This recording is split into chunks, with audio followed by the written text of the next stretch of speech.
2-3 দিন আগে আমি বিং ঋষিকে নিয়ে এবং গ্ল্যাম গার্লের আর হিমাংশীকে নিয়ে ভিডিও করেছিলাম। তো সেখানে অনেকেই আমাকে বলেছিল যে তুমি কিন্তু ফেমিনিস্ট হইও না, আর সবটা বুঝে তারপরে ভিডিও করো। এমন কিছু বলো না যেটাতে মনে হয় যে না ও পুরো ঠিক, বা এমন কিছু বলো না যাতে মনে হয় ও পুরো ঠিক। আর এখানে একটা মেয়ে মানেই সে হচ্ছে মানে সাফার করেছে, এরকমও ঠিক নয়। কথাটা একদমই জেনুইন কথা ওরা বলেছে ডেফিনেটলি। কারণ এখানে সবাই কিন্তু এক একটা মানুষ, এবং তাদের থিঙ্কিং, তাদের মোটো সমস্ত কিছু আলাদা। তাই কখনোই পুরোটা না জেনে কোনো ভিডিও করা উচিত নয়। তো যাই হোক, আমি তোমাদেরকে বলেছিলাম যত যত দিন যাবে তত তত আমি দেখে তারপরে ভিডিও করব। তো আজকের আবার বিং ঋষির একটা ভিডিও এসেছে এবং সেখানে ও অনেক কিছু ক্ল্যারিফাই করেছে।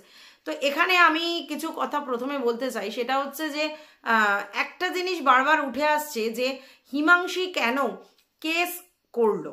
হ্যাঁ, এই যে ঋষির এগেনস্টে যে কেস বা তার বাড়ির লোকের উপরে যে কেস, এবং একটা নয় বেশ খানিকটা কেস করলো, কি দরকার ছিল? ঠিক আছে, আগের বারে ওদের একটা সেপারেশন হয়েছিল এবং তারপরে তারা আমার নিজেদের মধ্যে আলোচনা করে, বাড়ির বড়রা আলোচনা করে ও আবার ফিরে গিয়েছিল এবং সেখানে থাকতে শুরু করেছিল, এবং 1 বছর পর কিন্তু জিনিসটা দেখলো যে সেটা শর্ট আউট হচ্ছে না। দ্যাটস ওয়াই কিন্তু এই ডিসিশন নেওয়া হয়েছে। আচ্ছা, এখান থেকে যে জিনিসটা উঠে এসেছে সেটা হচ্ছে হিমাংশীর নাকি একটা অলরেডি শাদি.com-এ একটা আর কি তোমার কি বলবো, ওই যে দেয় না আর কি পিকচার আপলোড করে যে দেয় আর কি, নিজের একটা আইডি ক্রিয়েট করে, সেটা নাকি অলরেডি ক্রিয়েট করেছে এবং সেটা ও হেজি করে ছবিটা দিয়েছে। এবং সেটা ঋষি বলল যে তার ফ্যামিলির কোনো লোকজন সেটা দেখেছে এবং সেটা দেখার পর তারা জিজ্ঞাসা করেছে তোদের কি সেপারেশন হয়ে গেছে, আর না হলে কেন হিমাংশী এরকম একটা প্রোফাইল ক্রিয়েট করলো। আচ্ছা, প্রথম কথা হচ্ছে সেপারেশন হয়ে গেলেই কি বিয়ে করা যায়? তা তো করা যায় না। লিগালি ডিভোর্স হতে হবে, তারপরে তো বিয়ে করা যায়। তাহলে সেক্ষেত্রে হিমাংশী কি করে তার শাদি.com-এ তার প্রোফাইলটা দিল? এটা আগে থাকতে ছিল না এখন নতুন করে দিল? আমি জানি না আগে থাকতে ছিল কিনা।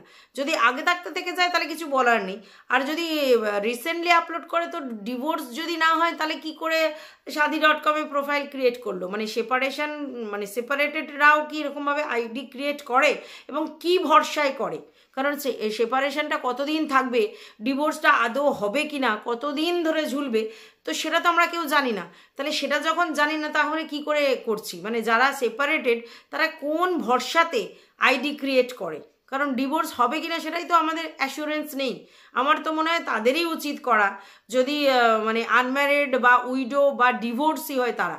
সেপারেশন মানে কি?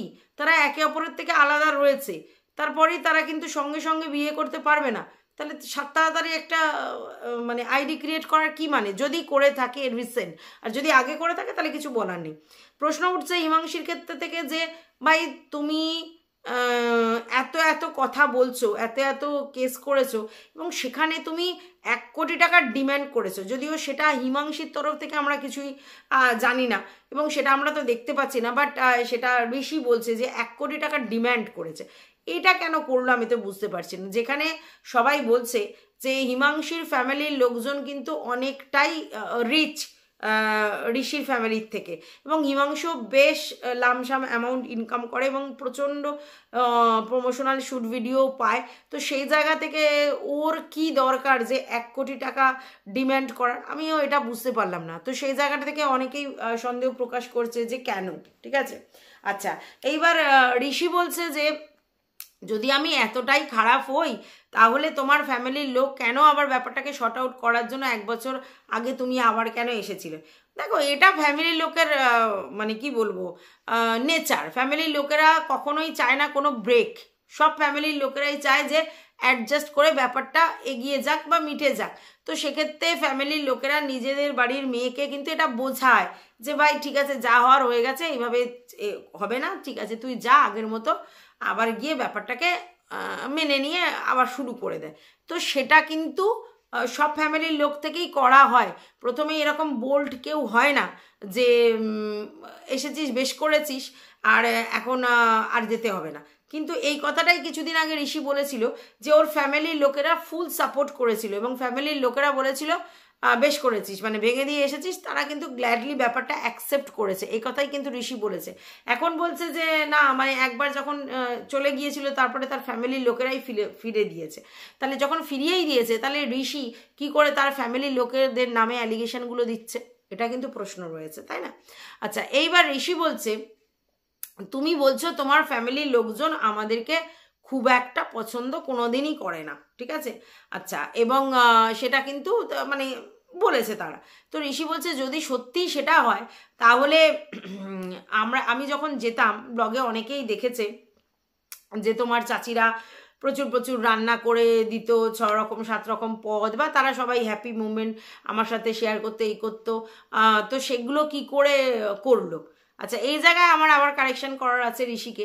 তার কারণ হচ্ছে দেখো, আমার কাউকে পার্সোনালি পছন্দ নয়, ঠিক আছে, কিন্তু সে আমার বাড়ির মেয়েকে বিয়ে করেছে, ঠিক আছে, এবং যখন সে তার শ্বশুর বাড়িতে আসবে, মানে আমার মেয়ে এবং তার বর আমাদের বাড়িতে আসবে, তখন কি আমি সবার সামনে মুখ ফুলিয়ে বসে থাকবো? না আমি তাদেরকে বলবো না আমার তোমাকে পছন্দ নয়, তাই জন্য তোমার সঙ্গে মিসবিহেভ করবো নাকি? তাহলে জামাই আদর যেটা করার তারা সেটা করেছে, ঠিক আছে। এবার তুমি বলতে পারো যে তাহলে সবটা তাহলে ফেক ছিল। হ্যাঁ, সব জিনিসটা তো লোকে মন থেকে অ্যাকসেপ্ট করতে পারে না, হতেই পারে কোনো কারণে তোমাকে পছন্দ ছিল না, বাট তুমি যখন তার মেয়ের জন্য তোমাকে মেনে নিয়েছে, বা তাদের মেয়ের জন্য তোমাকে মেনে নিয়েছে, তাহলে সেই জন্যে তারা তোমার সঙ্গে গুড বিহেভিয়ার করেছে। এটা তো হিউম্যান নেচার, এবং এটা তো গুড নেচার। তুমি সেটাকে বলছো ফেক, এটা ফেক না। সব কিছু না ওরকম সোশ্যাল মিডিয়ায় এসে তাবলা তুবলি করে বলা যায় না যে ভাই আমার ওকে পছন্দ নয়, তার জন্য ওর সঙ্গে বাজে বিহেভিয়ার করবো। তাহলে তো তাদেরও ইমেজটা খর্ব হবে, তারা কি সেটা করবে? তাহলে তুমি যেহেতু তার মেয়ের জামাই, তো তোমার সঙ্গে যেটুকুনি বিহেভ করা যায়, যেটা করতে হয় নর্মালি, সেটাই করেছে। এটাকে তুমি ফেক ভাবতেই পারো, কিন্তু এটা আমরা অনেক মানুষই করি, তো এটাকে ধরার কিছু নেই। আচ্ছা, তুমি যেটা বলছো যে ব্লগিং কোনোদিন ফেক হয় না, ব্লগিং কোনোদিন স্ক্রিপ্টেড হয় না, ব্লগিং দিল সে নিকালে, একদমই না। প্রচুর ব্লগার আছে যারা স্ক্রিপ্টেড ব্লগিং করে, প্রচুর ব্লগার আছে। দিলসে তুমি হয়তো করতে পারো দিলসে, কিন্তু এটা তুমি যদি বলো যে কোনো ব্লগ ভিডিওই কোনো স্ক্রিপ্টেড নয়, না না না, এত এত কন্টেন্ট সমস্ত কিছু দিলসে নিকলেছে এরকম নয়। ব্লগিংয়ের মধ্যে প্রচুর স্ক্রিপ্টেড থাকে। এবার তুমি কতটা স্ক্রিপ্টেড করেছো কি স্ক্রিপ্টেড করোনি সেটা অন্য ব্যাপার, ঠিক আছে। আচ্ছা, তুমি একটা কথা বলেছো যেটা আমার পছন্দ হয়েছে, যে ভাই আজকালকার ডেটে যে ছেলে হোক আর মেয়ে হোক, যারাই হোক, সম্পর্ক যদি কারোর সাথে হয়, বিবাহিত সম্পর্ক, তো সেক্ষেত্রে একে অপরের অনেক কিছু প্রুফস রেখে দেওয়া উচিত, মানে কোনো রকম আর্গুমেন্ট বা কোনো ঝামেলা হলে, কারণ পরবর্তীকালে কোর্ট কেস ফেস হলে সেগুলো দেখাতে সুবিধা হবে। যদি প্রুফ রেখে না দাও তাহলে কিন্তু যে কোনো সময় সমূহ বিপদ। এটা একটা নেগেটিভ সাইড, বিয়ের একটা নেগেটিভ সাইড। কারণ দেখো, আমরা সব কিছুতেই পজিটিভ ভাইব খুঁজি, এবং সেই জায়গা থেকে বর বউয়ের সম্পর্কের মধ্যে যদি সব কিছু রেখে দিয়ে করতে হয়, কিছু বলেছে সেটা প্রমাণ, ওটা বলেছে সেটা প্রমাণ, কবে কোর্টে যাব, আদৌ আমাদের বিয়ে টিকবে কিনা, সেই জন্য সমস্ত কিছু প্রুফ রেখে রেখে দিয়ে যাব, এবং ভবিষ্যতে যখন কোর্টে কেস হবে, বা যদি আমাদের ডিভোর্স হয় তাহলে আমাদের কোর্টের কেস হবে, এবং তখন আমি প্রমাণ জমা দেব, এগুলো সম্ভব নয়। এইভাবে কি কোনো রিলেশন হয়? তাহলে তোমাদের কি রিলেশনটা এইভাবেই হয়েছিল, যেখানে তুমি পরিষ্কার এটা বলছো যে প্রুফ রেখে রেখেই চলা উচিত? একটা হাজব্যান্ড আর ওয়াইফের রিলেশনে সমস্ত কিছু প্রুফ রেখে রেখে যাওয়া যায়? এবং প্রথমেই তো তুমি একটা নেগেটিভ ইম্প্যাক্ট ফেলছো বিয়ের সম্বন্ধে। হ্যাঁ, মানছি তোমার অভিজ্ঞতা খুব একটা ভালো হয়নি, তার মানে তুমি সবাইকে বলতে পারো, ছেলে বা মেয়েদেরকে, যে এখনকার দিনে যারা বিয়ে করছো আর যা যা হচ্ছে সেই জায়গা থেকে সমস্ত জিনিস প্রুফ রেখে রেখে চলা উচিত। তাহলে তো কোনোদিন হেলদি রিলেশন গড়বেই না। সবসময় যদি আমরা একটা সন্দেহের মধ্যে থাকি, আর সবসময় যদি ভাবি যে আমাকে প্রুফ কালেক্ট করে রেখে দিয়ে যেতে হবে ঝগড়া হলেই, আর সেগুলো আমাকে কোর্টে দিতে হবে যদি ডিভোর্স হয়, বাবা তাহলে তো খুব মুশকিল, তাহলে কোনো হেলদি রিলেশন হবেই না। তো তুমি কি বলছো? তবে এটাও ঠিক যে এখন যে হারে তোমার বিয়ে নিয়ে ঘোটালা হচ্ছে, বিয়ে যেভাবে ভাঙছে, যেভাবে বিয়ের সম্পর্কটা একটা মানে শুধুমাত্র একটা মানে অন্যরকম রিলেশন হয়ে গেছে, তাই জন্যই অনেকে বিয়ের মধ্যে যাচ্ছে না, বিয়ে নামক প্রতিষ্ঠানটাকে বিশ্বাসই করছে না। তো যেভাবে বিয়ে ভাঙছে সেখানে কিন্তু সত্যি আমাদের মতো গার্জেনদের প্রচুর টেনশনের জায়গা আছে, সেটা ছেলের মা হোক আর মেয়ের মা হোক, এখানে কেউ সেফ নয়, মানে আমরা গার্জেনরা। কারণ এই ছেলেরা নিজেরা নিজেদের দেখে শুনে বিয়ে করবে, তারপর নিজেদের মধ্যে অ্যাডজাস্ট করতে পারবে না, তারপরে দেখা যাবে যে তার জন্য ফ্যামিলি মেম্বারদের হ্যারেস হতে হচ্ছে। যেহেতু ছেলে করেছে তাই ফ্যামিলি মেম্বার, যদি মেয়ে করে তাহলে তার ফ্যামিলি মেম্বার। এবং এটা কিন্তু খুব মানে আজকের দিনে কিন্তু এটা ভেরি সিরিয়াস ম্যাটার আর কি। মানে আমরা গার্জেনরা কিন্তু সবসময় ভয়ভীত হয়ে আছি যে আমার ছেলেকে আমি মানুষ করে কেরিয়ার ওরিয়েন্টেড করছি, বা আমার মেয়েকে মানুষ করে আমি মেয়েটাকেও কেরিয়ার ওরিয়েন্টেড করছি, তারা নিজের পায়ে নিজেরা এস্টাবলিশড হচ্ছে, তারপরে তারা একটা ডিসিশন নিচ্ছে, এবং সেই ডিসিশনের পর দুদিন পর তাদের সেই ডিসিশনে নিজেদের মধ্যে অ্যাডজাস্টমেন্ট হচ্ছে না, দেন অ্যান্ড দেন জিনিসটা ভেঙে যাচ্ছে। হতে পারে ভেঙে যেতে পারে, কিন্তু যেভাবে মামলা মকদ্দমায় জড়িয়ে দিচ্ছে একে অপরকে, বা যেভাবে সমস্ত কিছু দাবি করা হচ্ছে, তাতে কিন্তু খুবই টেরিফিক। হ্যাঁ, আর এইসব টাকা পয়সা এটা সেটা জিনিসপত্র দাবি, মানে ভীষণই একটা অস্বস্তিকর পরিবেশ তৈরি হচ্ছে। তাই জন্য বিয়ে নামক প্রতিষ্ঠানতে বিশ্বাসী করেছেন, এবং বহু বহু ছেলে বিয়ের থেকে শতহস্ত দূরে থাকছে, বলছে বিয়ে করবো না। যদিও আমি এখনও পজিটিভিটিতে বিশ্বাসী করি, আমি মনে করি যে কেন ভালো হবে না, আমি যদি নিজেকে অ্যাডজাস্ট করাতে পারি কেন ভালো হবে না। কিন্তু এখন যা দেখছি না, মানে অ্যাডজাস্টমেন্ট লেভেলটাই মানুষের কমে গেছে, কেউ কাউকে আর অ্যাডজাস্টমেন্ট করতে চাইছে না, ভালো লাগছে না লিভ ইট, এরকম একটা ক্রাইটেরিয়া তৈরি হয়ে গেছে। কারণ সবার কাছেই অনেক অনেক অপশান চলে এসেছে। এটা তো মানু যে ছেলে হোক আর মেয়ে হোক, যদি সে সেলফ সাফিসিয়েন্ট হয় এবং সেলফ ডিপেন্ডেন্ট হয়, তাহলে কিন্তু তাদের কাছে প্রচুর অপশান খোলা আছে। আর যখনই অপশান বেশি খোলা থাকবে তখন ডেফিনেটলি মানুষ চুজই হবে, বা কাউকে ভালো না লাগলে তাকে সেখান থেকে বেরিয়ে এসে আবার নতুন করে শুরু করবে। তো এটাই হচ্ছে আমাদের যত ফার্স্ট লাইফ হচ্ছে, তো এটাই হচ্ছে। তো এক্ষেত্রে আমি কোনো মেয়ে বা কোনো ছেলেকে দোষারোপ মানে করছি না যে ছেলে বলেই এরকম, মেয়ে বলে এরকম, এরকম না। এখন মানুষের মানসিকতাই এইভাবে চেঞ্জ হয়ে গেছে। কিন্তু সাফার কে করছে? অবশ্যই ফ্যামিলির লোকদের, কারণ না পারছে তারা মানে ব্যাপারটাকে ঠিকমতো করতে। কারণ তার আলটিমেটলি যারা দুজন থাকবে তারা যদি অ্যাডজাস্ট না করতে পারে, তাহলে তো গার্জেনদের কিছু করার নেই। আবার এমন জিনিস হচ্ছে যে তার জন্য হচ্ছে তাদেরকে কোর্ট কেস থানা পুলিশে ছুটতে হচ্ছে। সত্যি জিনিসটা খুবই টেরিফিক হয়ে যাচ্ছে সেই জায়গা থেকে।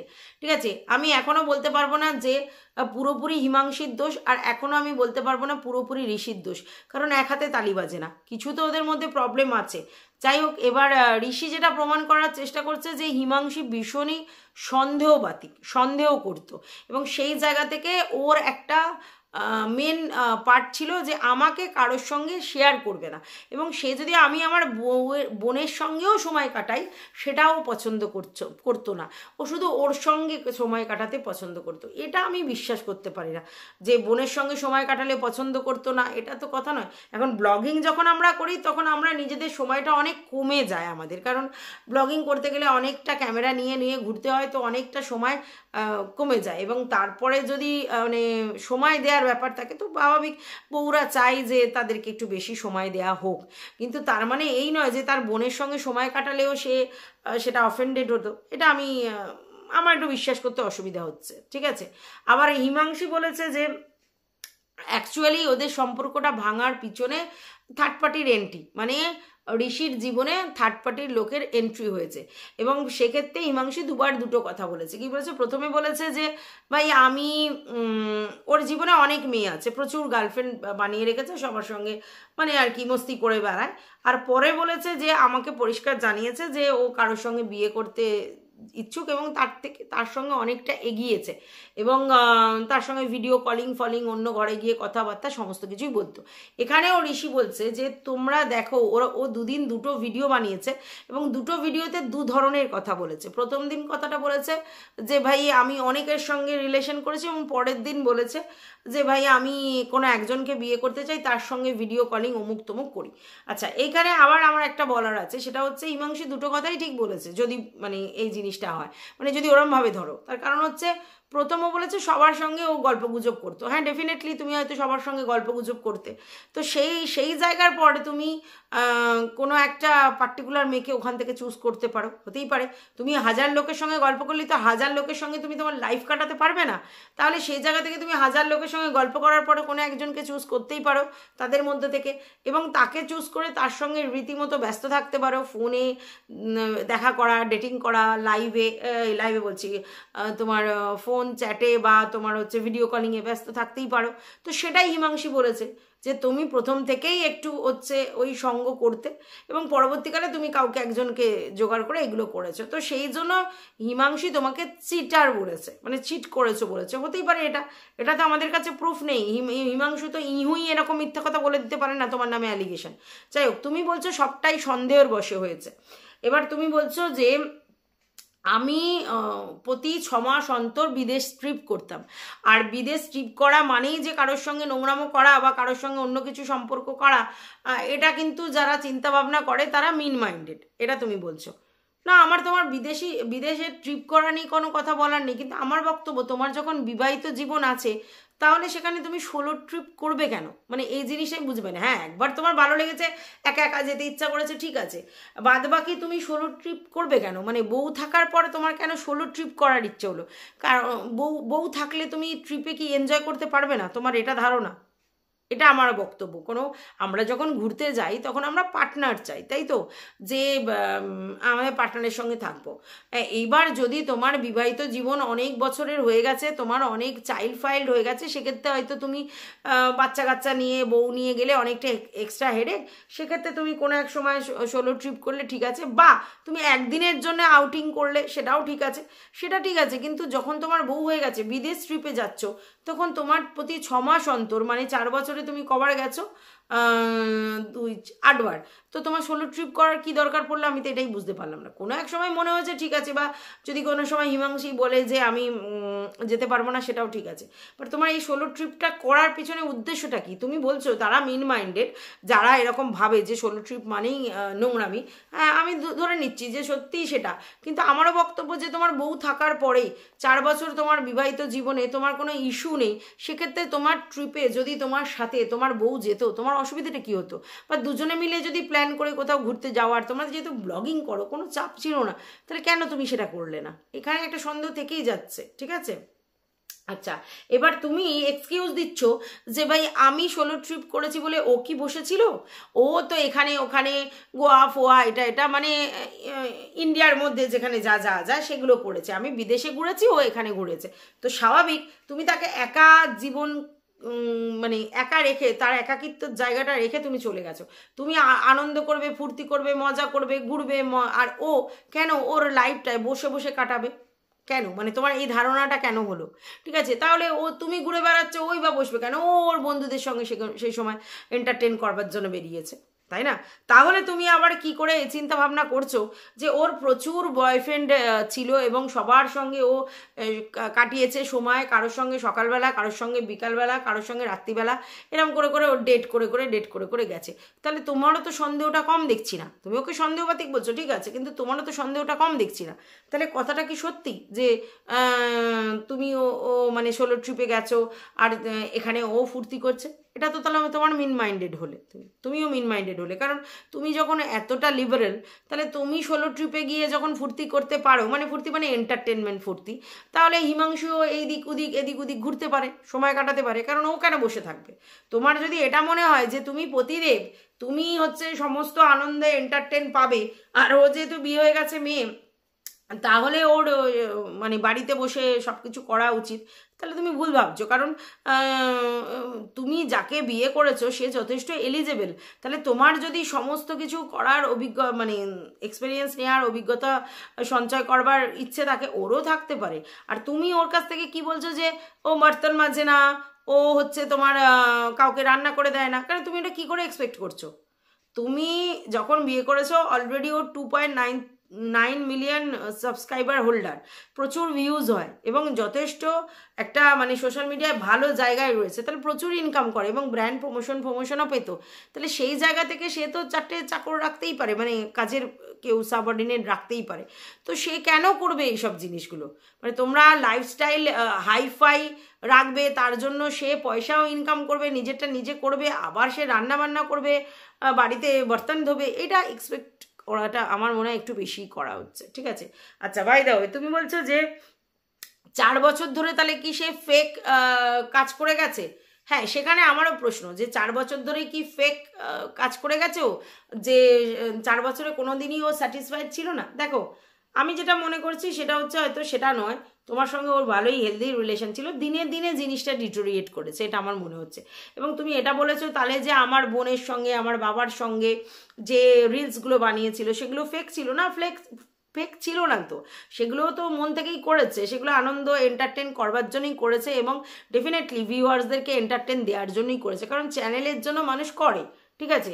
কিন্তু তার তো আর একদিনে তোমার প্রতি ক্ষোভ জন্মায়নি, তোমার সঙ্গে প্রেমটা খুব কুইক ডিসিশনে হয়েছে এবং কুইক ডিসিশনে বিয়ের সম্বন্ধে চলে গেছে। এই জন্যই আমি সবাইকে বলি যে প্রেমের বিয়ে হোক বা দেখে শুনে বিয়ে হোক, অন্তত 3 বছর কারোর সঙ্গে মেশা উচিত, তারপরেই বিয়ের লাইফে যাওয়া উচিত, না হলে ব্লান্ডার মিস্টেক হয়ে যায়। কারণ মানসিকতার বিশাল বড় গ্যাপ থাকলে কিন্তু রিলেশন টেকানো খুব কঠিন। তো সেক্ষেত্রে কী হয়, অ্যাডজাস্ট করে করে চলতে হয়, কোনো এক সময় কোনো একজন বেশি কম্প্রোমাইজ করে সংসারটা মানে বাঁচিয়ে রাখে। তো এরকম বহু কাপেল আছে, ঠিক আছে, যারা আনস্যাটিসফাইড জোনে আছে কিন্তু তারপরেও তারা জাস্ট কম্প্রোমাইজ করে রয়েছে। কারণ একটা বিয়ে ভাঙা মানে কিন্তু একটা সোশ্যাল জায়গা আর কি তে প্রবলেম।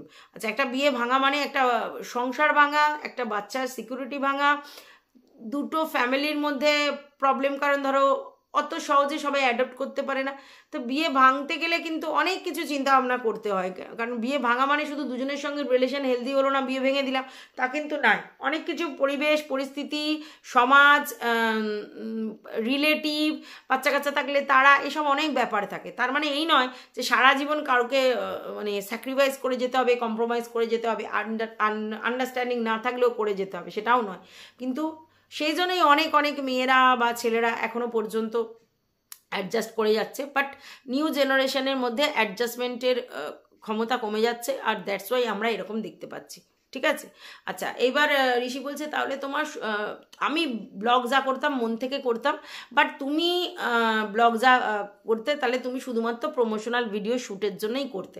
প্রথম কথা হচ্ছে ব্লগ মন থেকে করতাম, ভালোবেসে করতাম, ঠিক আছে, কিন্তু প্রফেশনটা তো প্রফেশন, সেটা মন থেকে করতে হয় না, সেটা কাজ করছি বলে করতে হয়। তো সেখানে যদি প্রমোশনাল ভিডিও শ্যুটও পায়, আর সেটা যদি ওকে ভিডিওতে দেখাতে হবে বলে ওকে ব্লগিং করতে হয়, তাহলে করবে, সেটা তার ব্যাপার, ঠিক আছে।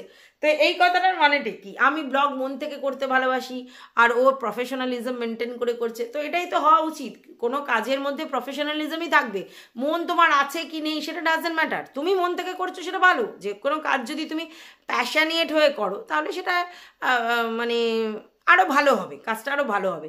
কিন্তু কাজটা কাজই, সেটা তুমি মন থেকে করো আর প্রফেশনালিজম থেকে করো। তো বুঝেছে যে আমি ব্লগ তখনই বানাবো যখন আমি প্রমোশনাল ভিডিও শ্যুট পাবো, আর ও প্রমোশনাল ভিডিও শ্যুটও পেতো, তাই জন্য সেটা করেছে। আর তোমার তো দেখছি ওর প্রমোশনাল ভিডিও শ্যুটগুলো নিয়েই প্রবলেম, তুমি বারবার সেটা হাইলাইট করছো যে প্রমোশনাল ভিডিও শ্যুটের জন্যই কি কাজ করবো, শ্যুটের জন্যই কি ব্লগ করব, এবং তুমি এটা বারবার বলছো। মানে ও চ্যানেল নিয়ে চলে গেছে, ওর চ্যানেলে প্রচুর প্রমোশনাল ভিডিও শ্যুট, ওর চ্যানেলে প্রচুর টাকা পয়সা রয়েছে ওর ব্যাংকে, ও প্রচুর ব্যাংক ব্যালেন্স করে নিয়েছে, অমুক তমুক হ্যানা ত্যানা, এগুলো কিন্তু তুমি বারবার হাইলাইট করছো। তার মানে তুমি কোনো জায়গায় অবশ্যই একটু হলেও হিংসে করছো, এটা বোঝা যাচ্ছে, ঠিক আছে। তো যাই হোক, এটা বুঝতে পেরেছি যে এই রিলেশনটা আর জোড়া লাগবার জায়গা নেই। তো অনেকেই এটা নিয়ে খিল্লি করছে এবং তারা বলছে যে আমরা কেন নেটফ্লিক্স বা অন্য কিছু দেখব, আমাদের এখন ইউটিউবের কালার্স দেখতেই ভালো লাগছে, মানে সবাই মজা পাচ্ছে, এন্টারটেন হচ্ছে। এবং তবে সেখানে অনেকেই কমেন্ট করেছে যে এক হাতে তালি বাজে না, দু তরফেরই প্রচুর দোষ আছে। ডেফিনেটলি এক হাতে কখনো তালি বাজে না, দু তরফেরই দোষ আছে, কম বেশি সবারই দোষ আছে। এমন নয় যে হিমাংশুরও কোনো দোষ নেই, আর এমনও নয় যে ঋষির কোনো দোষ নেই। এখন দেখার হচ্ছে কার বেশি দোষ। তবে ঋষি সবকিছু সোশ্যাল মিডিয়ায় এসে উগরে দিচ্ছে, বমি করছে, আমি বুঝতে পারছি ওর ব্যক্তিগত আক্রোশ থেকেই ওটা করছে, যেহেতু ওর নামে কেস কামারি হয়েছে এবং যেহেতু ওর কাছে অ্যালুমিনি দাবি করা হয়েছে এবং যেহেতু তার ফ্যামিলির লোকজনও হ্যারাস হচ্ছে, এটা তো হয় ছেলের বাড়ির লোকের, সেহেতু তার একটা রাগ ক্ষোভ আছে এবং সেই জায়গা থেকে ও সোশ্যাল মিডিয়ায় চাইছে কিছুটা হলেও হিমাংশীকে একটু ডিফেম করতে। দ্যাটস ওয়াই সমস্ত কিছু এসে বলছে। তুলনামূলক হিমাংশী অনেকটা চাপা, সেই লেভেলের ও ভিডিও করছে না। হ্যাঁ, কখনো নিজেকে উত্তর দিতে হয়, তাই উত্তর দিচ্ছে। বাট আমার একটা কোশ্চেন থেকে যাচ্ছে, সেটা হচ্ছে ভাই তুমি অ্যালুমিনিটা কেন চাইলে, কেসগুলো কেন করলে, একটা মেয়ে হয়ে তুমি এগুলো কেন করলে? হ্যাঁ, তোমার তো কোনো প্রয়োজন ছিল না, খুব সুন্দরভাবে খুব শান্তভাবে ব্যাপারটা মিটিয়ে লিভ ইট করতে পারতে। তোমার লাইফ তুমি তোমার মতো কাটাতে, ওর লাইফ ও ওর মতো কাটাতো, তাই না? আর দেখো তোমাদের দুজনেরই এখন যে স্টেজ আছে, তোমরা নতুন করে আবার জীবন কাটাতে পারো। তাহলে সেখানে এই সেপারেশনে থেকে কেস কামারি করে ডিভোর্সটাকে পিছিয়ে আলটিমেটলি কী লাভ আছে? কারণ দেখো এটা যে কন্টেস্টে যাবে ডিভোর্সটা, এটা তো বোঝা গেল, কারণ ও তো 1 কোটি টাকা দেওয়ার জায়গা নেই। আর যে যে অ্যালিগেশন দিয়েছো সে জায়গা থেকে শাস্তিযোগ্য জায়গা যদি হয়, তাহলে তারপরে সেই জিনিসটা অবশ্যই মানে কন্টেস্টে ডিভোর্স হবে। তো কন্টেস্টে ডিভোর্স মানে মিউচুয়াল আন্ডারস্ট্যান্ডিংয়ে ডিভোর্স মানে খুব সহজে 6 মাসের মধ্যে হয়ে যায়, কিন্তু কন্টেস্ট ডিভোর্স মানে কিন্তু তোমাকে এখন যুদ্ধ করতে হবে। তো এটা করে আলটিমেটলি কী লাভ? প্রতিদিনের মানে এই যুদ্ধ করে হ্যারাস হয়ে কী লাভ? মানে ওকে হ্যারাস করতে গিয়ে তোমারও তো মেন্টাল অনেক প্রবলেম হবে। আলটিমেটলি দিনের শেষে তো কোনো লাভ নেই। হ্যাঁ, তুমি একটা সুন্দর সুস্থভাবে দুজনেই শেষ করতে পারতে এই রিলেশনশিপটা, তারপরে নিজেরা নিজেদের মতো আবার লাইভে এগিয়ে যেতে পারতে, এবং দুজনের জায়গা থেকে যার যে ক্যাপাবিলিটি আছে সে সেরকমভাবে কাজ করতো। যদি ঋষি তার ব্লগিং দিয়ে সার্ভাইভ করতে পারতো করতো, আর তুমি যদি তোমার দিয়ে সার্ভাইভ করতে করতে। আচ্ছা যাই হোক, বাই দা ওয়ে একটা কথা বলা হচ্ছে যে ঋষির বাড়িতে ওর ফ্যামিলির লোক কোনোদিনই খুব একটা আসতো না, কারণ ঋষিকে ওরা পছন্দ করতো না।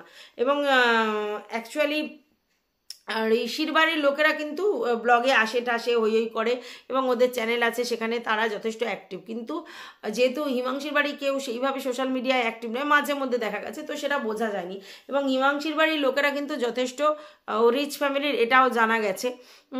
তো এরা আমার সোশ্যাল মিডিয়ার মধ্যে অতটা ইনভলভ নয়। হ্যাঁ, এখন হিমাংশীর চ্যানেলে আসছে এই করছে সেটা আলাদা কথা, বাট তারা অ্যাক্টিভ নয়, এবং সেই ব্যাপারে ওরা অত কথা বলতেও চাইছে না। এরা যতটা মানে স্পোকেন পার্সন, ওরা কিন্তু অতটা নয়, এটা যেটা বুঝলাম।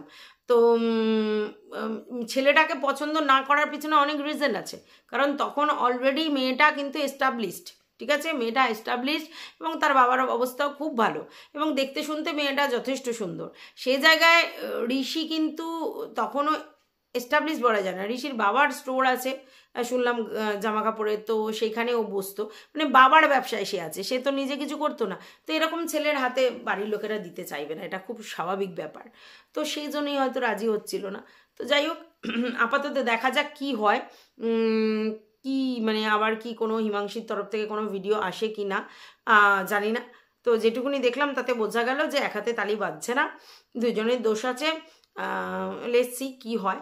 তবে এ যে এই ভিডিওগুলো করছে অ্যাকচুয়ালি হিমাংশীকে ডিফেম করতে চাইছে, মানে সোশ্যাল মিডিয়াতে একটু হলেও যাতে তার প্রেস্টিজ হ্যাম্পার হয় বা যদি তার হার্ম হয়, এটা কিন্তু তাতে আমার মনে হয় ও ভুল করছে, কারণ তাতে ঋষির সম্বন্ধেই একটা ব্যাড ইম্প্যাক্ট তৈরি হচ্ছে।